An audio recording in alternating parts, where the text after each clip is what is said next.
The financial has in the past been one of the driving influences of the decision for the city to get involved in these partnerships. I will have to tell you that is not the case for the baseball stadium.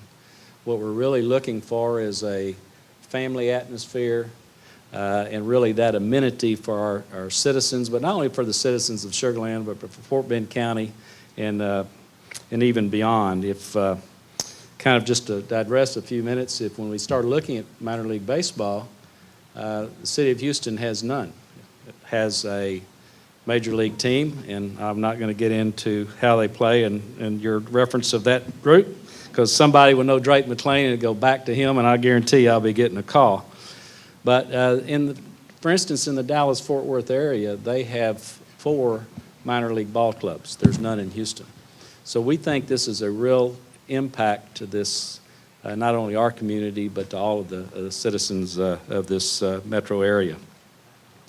We have had third-party consultants, and I will tell you these are extremely conservative figures based on the figures that we have seen from other ballparks and the influence they have.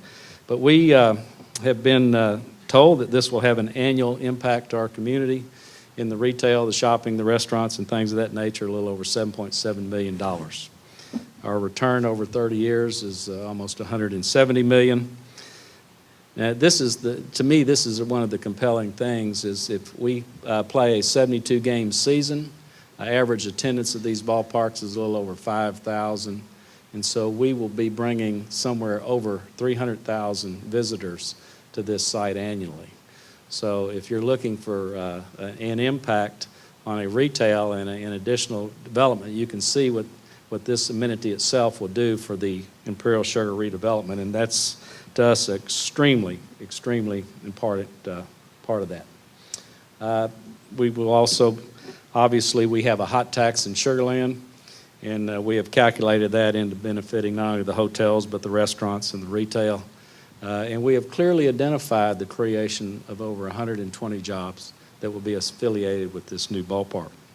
Kind of give you a timeline here. Going back to May of 18, we signed a letter of intent with Opening Day Partners.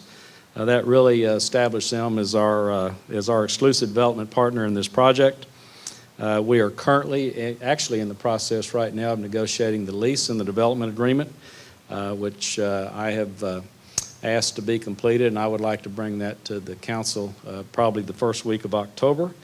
When we say we finalize the site location, I believe we have actually got that. There was some discussion with the ballpark owner, the developer, and other people, and I can tell you for a week they were talking, arguing over about 100 yards, and I told them on Friday, by Monday, they better have it settled or I was going to go drive a stake in the ground, and that's where home plate was going to be. And so we got that done.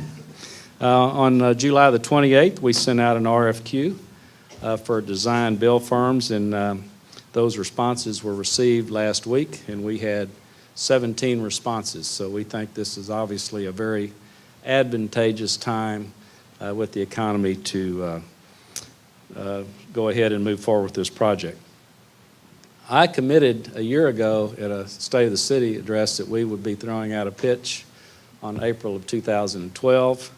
To do that, we backed this whole timeline up. It's been a very aggressive project, but our intent is to start construction sometime in the February, March time of 2011, next year.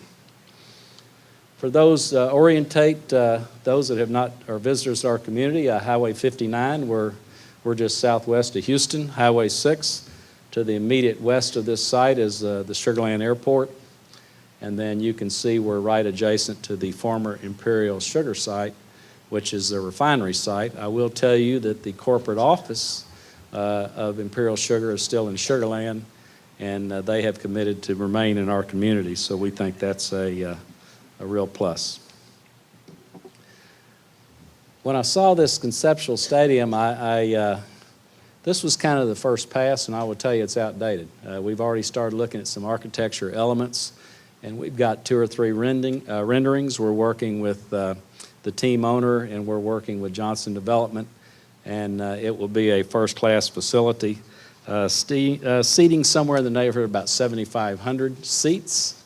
and we're designing this with the capacity to actually not increase the size of the stadium, but increase the capacity of the stadium, because we still have our sights on being an affiliated team with the Major League Ball Club down the road. And basically what we'd have to do is just come in and add additional seating in the outfield. So it's an exciting project for the city of Sugarland, and it is truly one that not only the council but the community has embraced, and we are really looking forward to the opening day at 2/12, and we invite you to be a part of that. We have one other project that I'd like to tell you a little bit about. We think is probably one of the consummate projects of a public-private partnership is the Houston Museum of Natural Science of Sugarland.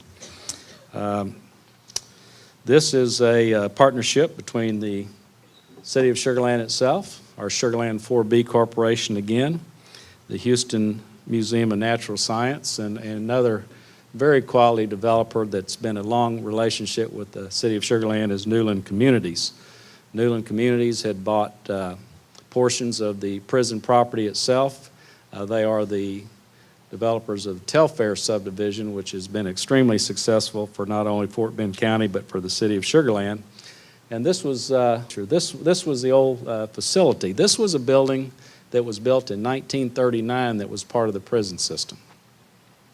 Newland did not want to tear it down, but it was one of their options. And one of the things that myself and this council have really kind of focused on is to kind of capture the history of our community. We want to move forward and keep that alive. And so through a vision of actually private citizens, we had a council member, and I don't know if he's here today, Russell Jones, that really latched on to this idea. The developer himself latched on, and they started working with the Houston Museum of Natural Science to bring it out to the city of Sugarland. As I said, this was a building built in 1939. This building has been well, it was actually for the inmate dormitory. It's been an infirmary, it's been a warehouse, it's been a storeroom, it's been a stable, it's been a farmhouse. They've pretty much done everything in this building, and we didn't want to tear it down. You can go back and see the difference in this facility that we've, the transformation. Public-private partnership, Newland Communities, they came in and said they wanted to also be part of the history of our community, and because of their success in Sugarland, they donated the land to the city of Sugarland. If you notice, there's kind of a theme there, that donation of land. And one of the things they did is they did the exterior improvements. They went in and tuck pointed the building. They put all new windows in the building, the roof, and then they also did all the exterior parking and landscape around the facility.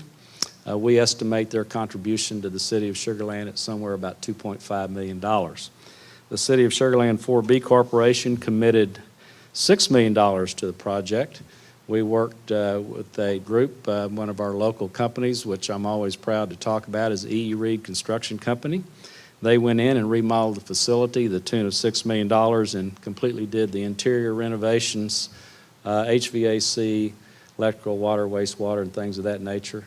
And we put the building in today's standards first-class shape. We rented it to the Museum of Natural Science for $1 for a 50-year lease.